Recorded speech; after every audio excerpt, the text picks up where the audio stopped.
Tonight on Mississippi Insight, the first debate between Jim Hood and Tate Reeves, plus the two men running for Public Service Commissioner. Hello and welcome to Mississippi Insight. I'm Byron Brown. Thank you for joining us. This past week, we had the first showdown featuring Attorney General Jim Hood and Lieutenant Governor Tate Reeves. The two men running for governor went head-to-head at the University of Southern Mississippi in Hattiesburg. 12 News' Jay Biloxa has the highlights. A fire ignited with the first question. It focused on an investigation into a frontage road project that would connect Republican Tate Reeves' subdivision to a shopping center. That were sent from your office. You said you had nothing to do with it. And in fact, that is not true. Will you admit that? I give you 15 seconds to respond to that. The Attorney General abused his office investigating a political opponent. Everybody knows it. Even the Greenwood Commonwealth, who is certainly no political ally of mine, has said so. And I think the people of Mississippi know it. The candidates both agree on fixing roads and bridges without raising taxes and increasing teacher pay. And there were plenty of sparks as they got to the heart of the issues. It so happens that $1,500 pay raise that we propose next year would cost $78 million. So we actually have the money in the bank to pay for it. Okay. He's taking credit for money that I brought in, the internet sales tax. We attorneys general, that's where those revenues are coming from. We've cut taxes with the largest tax cut in Mississippi history. The reason our revenues are growing is because our economy is growing, and that's the reason we see increased revenues. All right, thank you very much. And speaking of... Some say the search process wasn't transparent in the hiring of Glenn Boyce as chancellor at the University of Mississippi, but that topic took a different turn. The Attorney General accepted $1 million from the Democrat Governors Association. That's the liberals that run the states of California and New York. And if you want a liberal to run Mississippi, he's your guy. All right, we kind of wait a minute now. Hold on. Oh, whoa. Again, we'll have to ask the audience if we can. He got $1 million from the Republican Governors Association. He did. The debate was wrapping up, but the fight was clearly not over when a question was asked from a student as to what they respect about each other. Now, what I respect most about him, he sure knows how to raise a lot of campaign money. 15 seconds to respond to that. Go ahead, Mr. Reeves. The reality is, the reason that we've been successful raising campaign money is because the business community in Mississippi is scared to death of having a trial lawyer as our governor. We'll be right back.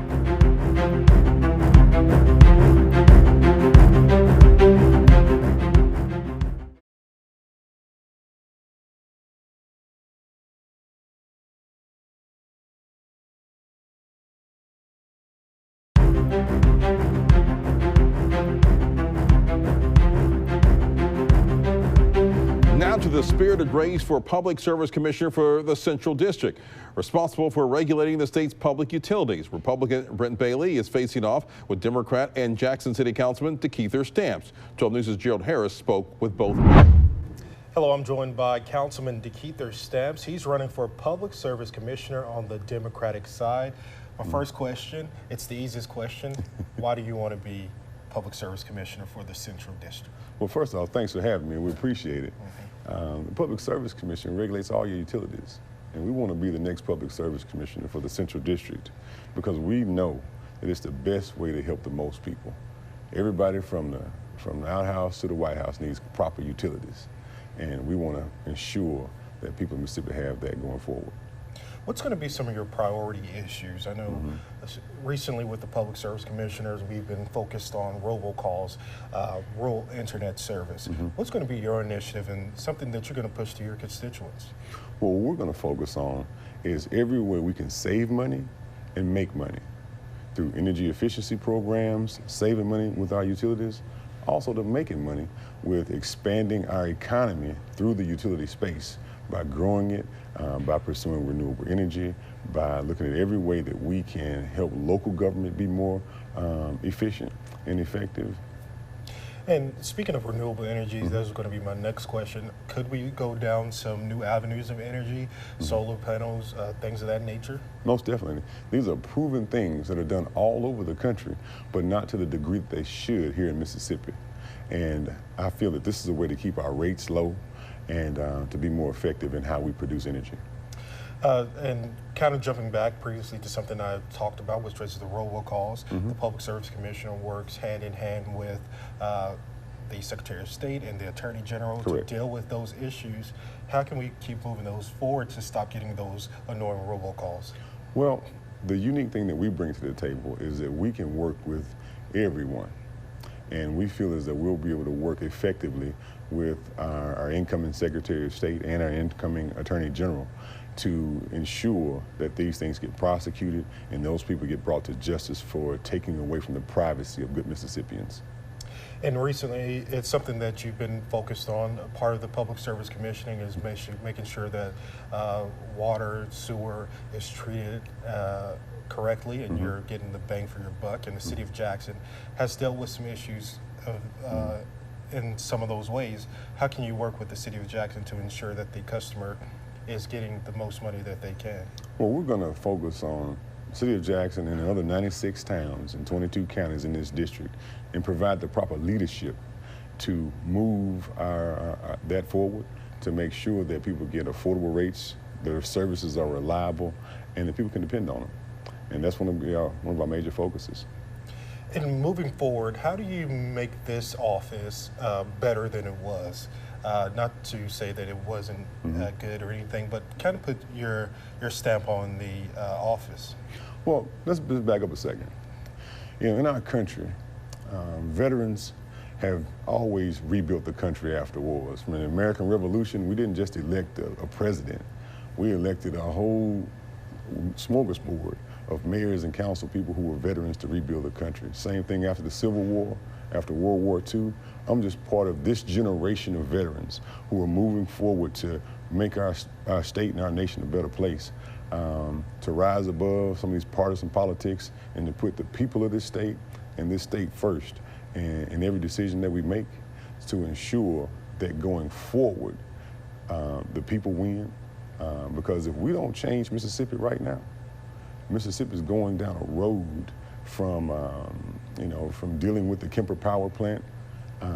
We're going down a road that we need to change. We need to change this course of direction to make it better.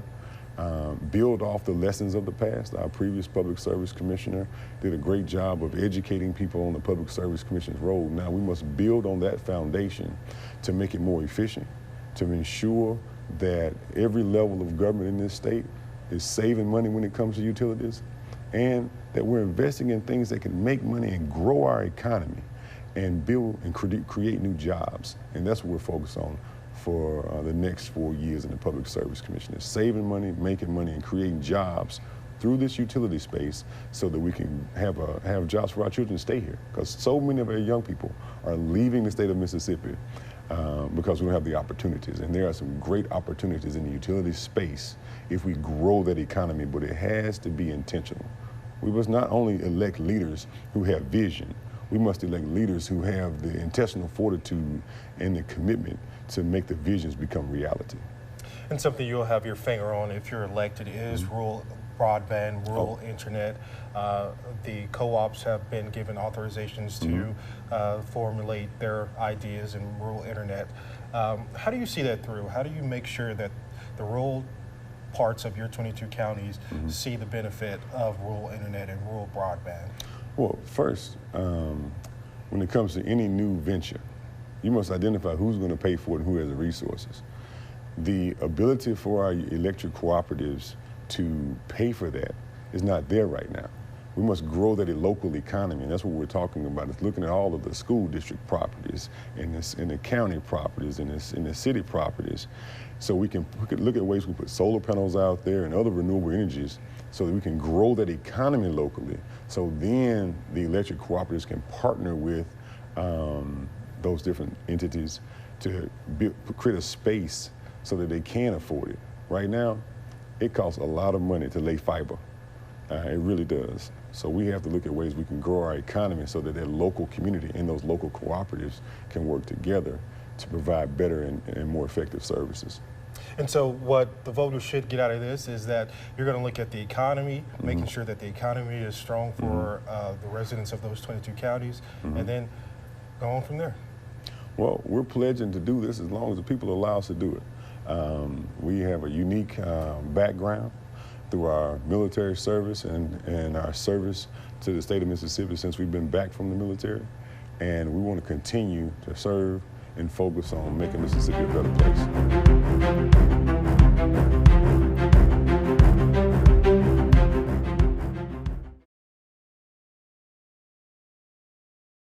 Hello, I'm joined by Braden Bailey, the Republican nominee for the Central District Public Service Commissioner. Thank you so much for being here. The first question is the easiest question, and that's why do you want to be the commissioner for the Public Service Division here in Central Mississippi?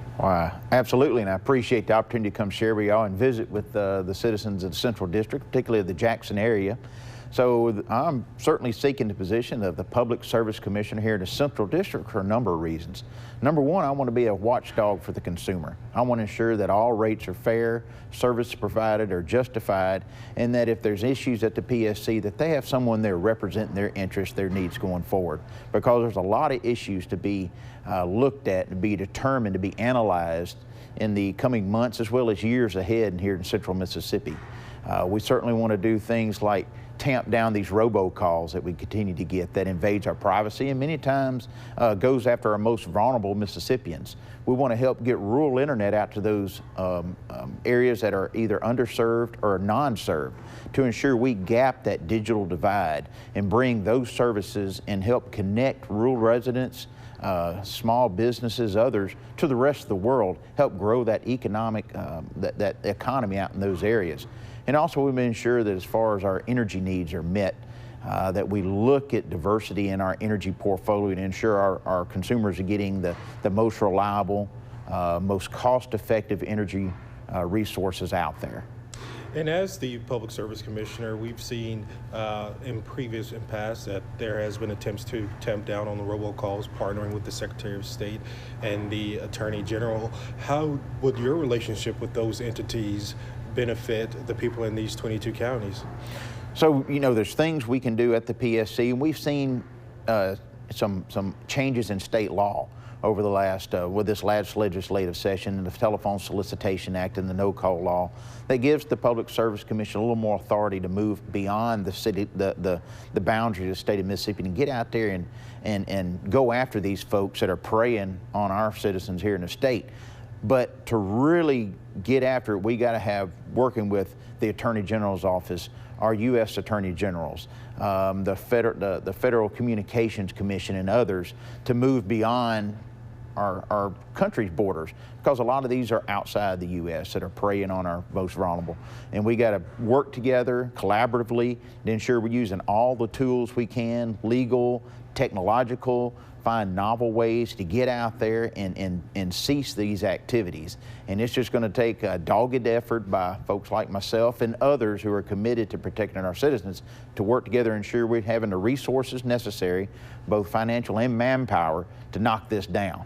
And under your purview, if you're elected, will be not necessarily the regulation of water, but overseeing, making sure that the consumers are not being duped.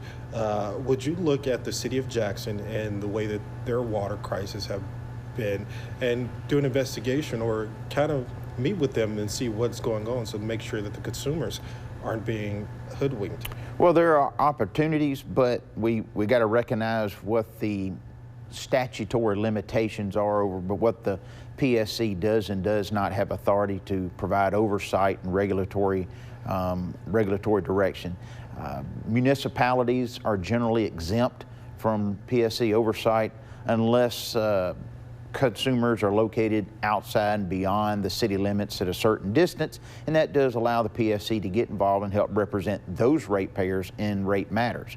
And we certainly will, if the opportunity is there, to help advise and provide counsel and ensure consumers are being, charged fairly and provided the services promised to them under that ratepayer consumer contract. Then yes, we will certainly do what we can, but we do not intend to intentionally overstep our regulatory authority in those matters.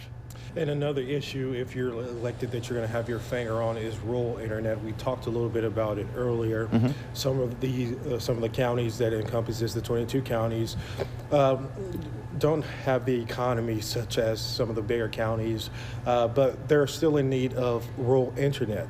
And previously, the the legislature approved co-ops to kind of venture into that area. How can we ensure that everyone has the access to rural broadband and rural internet? Yeah, so it's going to be something that we're going to have to continue to work with those entities where there's rural electric cooperatives, where there's other service providers here in the state, private, quasi-public-private partnerships to help them find the most cost-effective means of getting the finances they require to help provide those services, and not just basic service, but good upload, download speeds to make it attractive for consumers to acquire those services and pay for them. We know it's going to be difficult in many areas. In some of these areas are extremely rural. It's not cheap to run underground fiber. It's not cheap to provide even a pole-attached fiber. So we may have to continue to look at what are the various technologies out there. Is it all going to be fiber-based? Is it going to be some wireless opportunities out there? And what is that price point that's going to incentivize the consumer to purchase that service? And there's going to be enough of them to help those service providers recoup their investment in the short to medium term. It's not going to happen tomorrow, but there's certainly opportunities over the next few months and next couple of years to bring all this into focus. And as we continue to see technologies improve, become more cost effective, I certainly think we're going to cover that gap and get it there sooner rather than later. And last question, is there any message that you want to send to the voters right now to say, hey, make sure you check my name?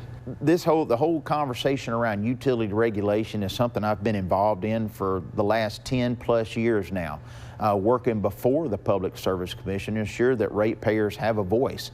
I've been involved in a lot of the dockets, providing testimony, public comments, providing feedback on what should be an effective, efficient utility regulatory structure here in the state. And I believe with my experience, my qualifications, and my education and background in this area, I'm the most logical choice for voters out there come November 5th to be their watchdog, their voice at the Public Service Commission, to ensure their interests are adequately represented starting January for the next 4 years.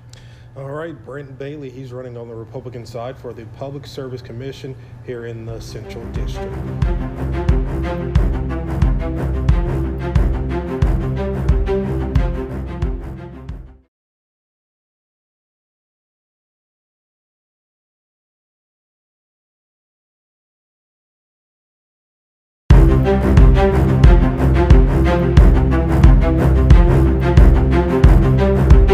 While Tate Reeves and Jim Hood take the stage in Hattiesburg to discuss their ideas for Mississippi's future, people all across the state will be watching, and here in Jackson are finding new ways to engage. Instead of watching alone on the couch, voters left Thursday's governor debate pleased with both candidates' approach. Tate Reeves, in my opinion, was able to express more facts than what he did in the primaries. Jim Hood was superb. I thought he came in on the offense. I was really impressed with that. From education to healthcare, infrastructure, and more, most were pleased to see their biggest issues brought up. Rural hospitals. Telemedicine is not going to fix rural hospitals. I mean, people that I know in Yazoo City don't have access to internet, so how are they going to talk to their doctor? Talking about teacher pay. My parents raised me, they're both teachers. They all worked so hard in the public education system, and they spent so much of their own money. $1,500 is a drop in the bucket. And to keep viewers engaged and follow what each candidate discussed, Mississippi Today created a debate bingo game leading to door prizes if completed. Part of politics is what are people doing? I mean, it's the public, it is a public issue, and so that was fun. And for my 9-year-old daughter who was able to go up there with a bingo card and all that, it was clever. I thought it was a lot of fun. And don't forget, Election Day for Mississippi's general election is November the 5th from 7 a.m. to 7 p.m. Make sure to stick with WJTV, your local election headquarters, for all the latest updates and results. Reporting at the Barrel House in Jackson, Alex Love, 12 News.